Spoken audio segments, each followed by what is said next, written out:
సీజన్‌తో సంబంధం లేకుండా మనం ఫీడ్ గ్యాప్ అనేది ఇస్తుంటాము. అసలు ఫ్యాటీ లివర్ అనేది ఏ విధంగా ఫామ్ అవుతుందంటే, ప్రోటీన్‌లో ఎనర్జీ బ్యాలెన్స్ ఇన్‌కరెక్ట్‌గా ఉండడం వల్ల, అదేవిధంగా ఫీడ్ క్వాలిటీ అనేది తక్కువగా ఉండడం వల్ల, నెక్స్ట్ ఫీడ్‌లో అనేది లో ప్రోటీన్స్ ఉండి హై ఎనర్జీ ఉండడం వల్ల, ఫీడ్‌లో హై కార్బోహైడ్రేట్స్ లెవెల్స్ అనేది ఎక్కువగా ఉండడం వలన, ఇలాంటి ఫీడ్ అనేది బర్డ్స్‌కి ఇచ్చినప్పుడు ఫ్యాటీ లివర్ అనేది ఫామ్ అవుతుంది.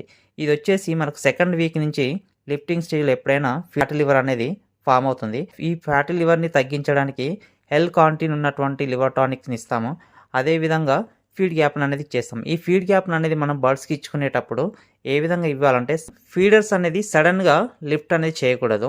మనము ఈరోజు 11 గంటలు గానీ, 12 గంటలు గానీ సమయాన్ని పట్టేసుకొని ఫీడ్ పోసుకునేటప్పుడు ఏ టైంకైతే ఫీడర్‌లను లిఫ్టింగ్ చేస్తామో ఆ టైంను కౌంట్ చేసుకొని అంతవరకు మాత్రమే ఫీడర్‌లలో ఫీడ్‌ని అనేది పోసుకోవాలి. అంతేగాని సడెన్‌గా లిఫ్ట్ చేయడం వల్ల బర్డ్స్ అనేది డీహైడ్రేట్ అవుతుంది.